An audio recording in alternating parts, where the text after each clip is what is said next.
Hello dear student, in this particular video we are going to learn conversion of a galvanometer into an ammeter. अगर कोई galvanometer है उसे ammeter में कैसे convert करना है. So first of all जो बातें समझ में आनी चाहिए कि कोई भी जो galvanometer होता है ordinary galvanometer they are very sensitive instrument.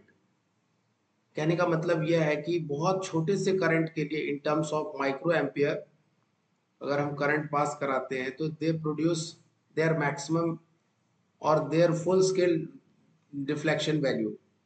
Full scale deflection value कहने का मतलब है कि अगर वो गैल्वेनोमीटर 2 एम्पियर के लिए डिजाइंड है तो 2 एम्पियर तो नहीं, माइक्रो एम्पियर्स के टर्म्स में बोल रहे हैं हम लोग, तो हार्डली 2 या 3 माइक्रो एम्पियर्स करंट ही अगर फ्लो हो रहा है तो उतने करंट में ही वह स्टार्टिंग फ्रॉम जीरो वो अपने मैक्सिमम डिफ्लेक्शन एंगल पर पहुंच रहा है.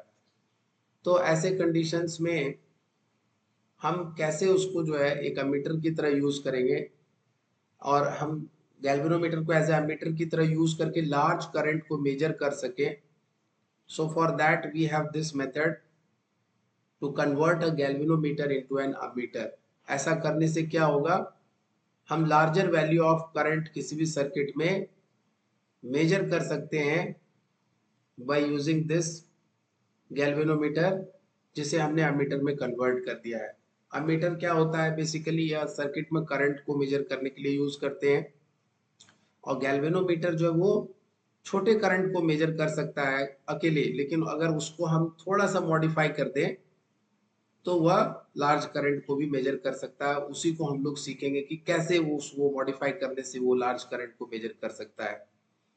और यहाँ पर हम लोग एक बात और कर रहे हैं, टू मेजर लार्ज करंट क्या करना पड़ता है, हमें एक स्मॉल रेजिस्टेंस, स्मॉल वैल्यू का रेजिस्टेंस जो है वो गैल्वेनोमीटर कॉइल के पैरेलल में कनेक्ट करना पड़ता है और उस स्मॉल वैल्यू ऑफ रेजिस्टेंस को क्या कहते हैं, shunt.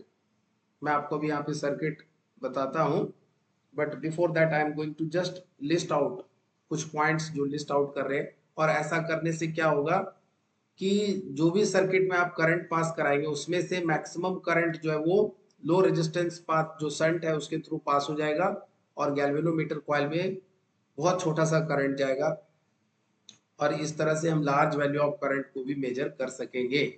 And the value of the shunt resistance क्या चीज पर डिपेंड करेगा, जो रन शंट रेजिस्टेंस की जो वैल्यू है जो हम पैरेलल में कॉइल के रेजिस्टेंस कनेक्ट करेंगे, that value of resistance will depend on the range of the current that is going to be measured. मतलब किस रेंज का करंट आप मेजर करने जा रहे हैं. किस रेंज का बोलने का मतलब है कि आपका जो करंट मेजरमेंट होगा वो कितने वैल्यू का आप कर रहे हैं, 0 to 5 एम्पियर, 0 to 10 एम्पियर. तो अगर आपका करंट रेंज चेंज करेगा तो उसके करस्पॉन्डिंग शंट रेजिस्टेंस की वैल्यू भी क्या होगी, चेंज होगी. तो कुल मिलाकर के जो मेन मेन पॉइंट्स आपके सामने निकल करके आया वो यह, गैल्वेनोमीटर हाईली सेंसिटिव है, छोटे करंट को मेजर कर सकता है. इसे लार्ज करंट को मेजर करने के लिए इसमें थोड़ा सा मॉडिफिकेशन करना होता है. और वो मॉडिफिकेशन क्या है, तो जैसे कि ये गैल्वेनोमीटर है, उसका रेजिस्टेंस को हम लोग जी से डिनोट कर रहे हैं, तो इसके ठीक पैरेलल में एक लो वैल्यू का रेजिस्टेंस कनेक्ट करना होता है जिसको हम लोग शंट कहते हैं. और ऐसा करने से क्या होगा, जो भी करंट आप इस सर्किट में पास कराएंगे दिस वी कॉल, अब यह बन गया लार्ज करंट को मेजर करने वाला ammeter. This galvanometer when connected in parallel with the resistance, ये बन गया एमीटर. सॉरी. सो यहां से जब आपने करंट पास कराया तो करंट जो है दो पार्ट में यह डिवाइड होगा. एक तो करंट थ्रू गैल्वेनोमीटर और rest current I minus I G through ये रेजिस्टेंस, शंट रेजिस्टेंस ये पास होगा. तो यहाँ पर ये दोनों करंट वापस फिर मिल जाएंगे और फिर आई करंट फ्लो हो जाएगा.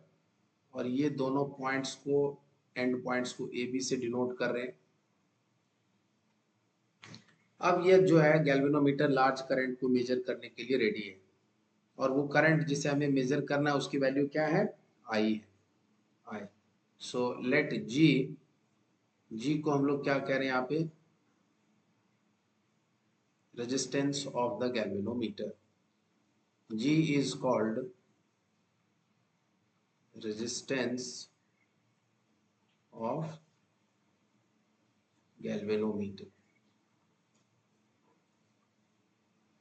और आई जी क्या है, करंट थ्रू द गैल्वेनोमीटर। और इतने से करंट से ही गैल्वेनोमीटर अपने maximum full scale deflection value पर पहुंच जाता है। तो उस पॉइंट को भी हमें नोट करने की जरूरत है। Current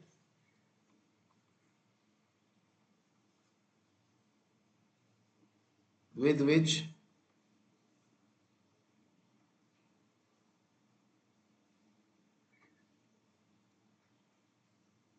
galvanometer gives out full scale deflection, पूरा डिफ्लेक्शन देगा, अपने मैक्सिमम वैल्यू पर पहुंच जाएगा। और 0 to I ये क्या है, जैसे कि मैंने अभी आपको बताया 0 to 1 एम्पियर के लिए आप इसको यूज करना चाहते हैं। कोई भी एमीटर जो होता है उसका एक रेंज होता है, कितने से कितने वैल्यू तक वो मेजर कर सकता है। तो 0 to I ये क्या है, the required current range of the ammeter, ये करंट रेंज ऑफ एमीटर है जो आपको चाहिए। रिक्वायर्ड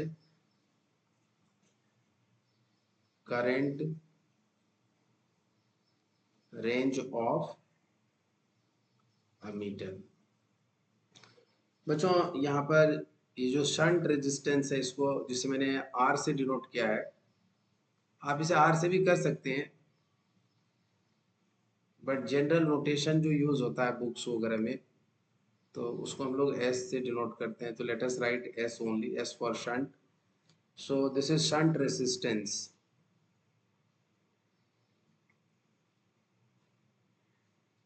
और आई माइनस आई जी क्या है, current through the shunt resistance.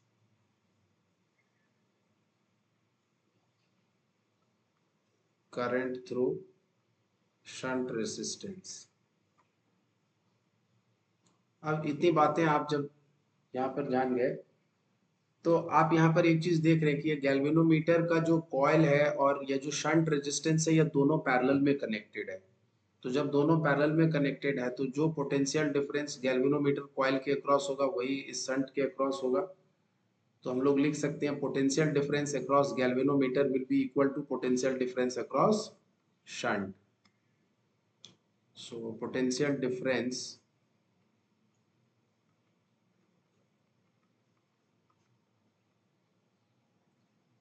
across galvanometer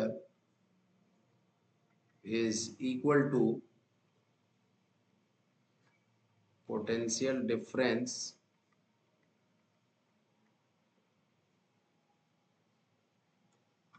across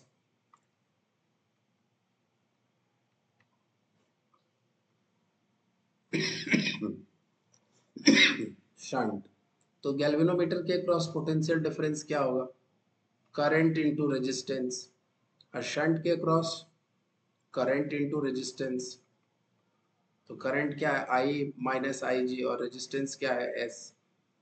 तो यहाँ से बच्चों हम लोग एस की वैल्यू लिख सकते हैं। ये इसको आप इधर ले आइए, तो डिनोमिनेटर में आ जाएगा i minus I g multiplied by g. So अगर आप यहाँ पर एस, ये गैल्वेनोमीटर का फुल स्केल डिफ्लेक्शन वैल्यू रहेगा। आप जिस करंट रेंज के लिए आप गैल्वेनोमीटर को डिजाइन करना चाहते हैं वो वैल्यू पता रहेगा आपको, गैल्वेनोमीटर कॉइल का रेजिस्टेंस पता रहेगा, तो आप शंट रेजिस्टेंस की वैल्यू आसानी से कैलकुलेट कर सकते हैं। So this is very very easy. और यहाँ से अगर हम लोग चाहें, ये जो कॉइल के अक्रॉस, ये जो गैल्वेनोमीटर कॉइल के अक्रॉस जो हमने रेजिस्टेंस कनेक्ट किया है, तो G और S दोनों पैरेलल में, and now it has become an ammeter. तो जो रेजिस्टेंस ऑफ अमीटर होगा उसको भी हम लोग, चूंकि दोनों पैरेलल में कनेक्टेड है, तो एंड यहाँ पर रेजिस्टेंस लिख सकते हैं, इफेक्टिव रेजिस्टेंस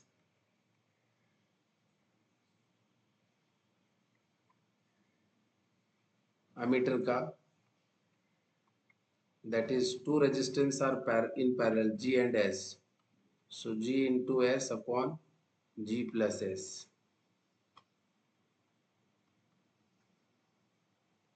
और जब ये वैल्यू आप फाइंड आउट करेंगे तो ऑलवेज रिमेंबर, जो बड़ी वैल्यू होती है उसके साथ अगर छोटी वैल्यू को आप पैरेलल में लेंगे तो जो इक्विवेलेंट होगा वह छोटे वैल्यू से भी छोटा होगा. So r a will be less than s, shunt resistance से भी कम होगा. शंट होता क्या है? What is basically a shunt? It is a low resistance which is connected in parallel.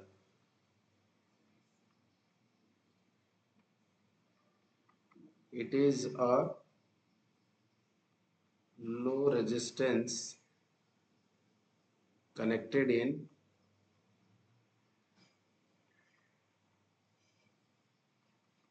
parallel with a galvanometer.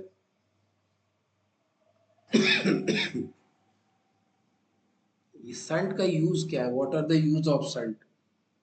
जो भी एक्सेस करंट होगा, जैसे मान लीजिए 10 एम्पियर का करंट पास करा है और गैल्वेनोमीटर की रेटिंग है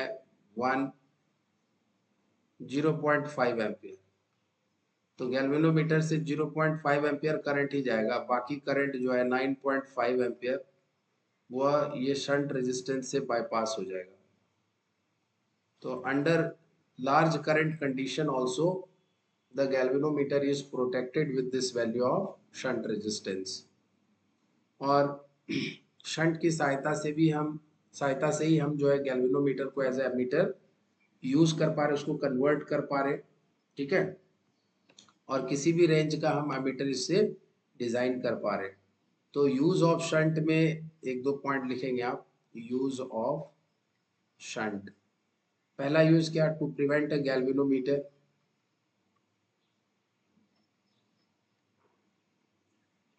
गैल्वेनोमीटर को हम क्या कर सकते हैं? प्रिवेंट कर सकते हैं बीइंग डैमेज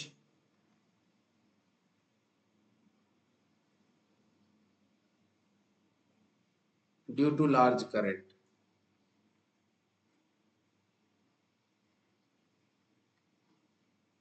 दूसरा पॉइंट क्या हो सकता है? आप गैल्वेनोमीटर को एमीटर में कन्वर्ट करने के लिए, to convert galvanometer into ammeter, या फिर to increase the range of ammeter, to increase the range of ammeter. कहने का क्या मतलब है कि अगर आपको करंट मेजरिंग रेंज उस पर्टिकुलर अमीटर का बढ़ाना है, इंक्रीज करना है, तो भी हम शंट रेजिस्टेंस का यूज कर सकते हैं. सो इस वीडियो में इतना ही.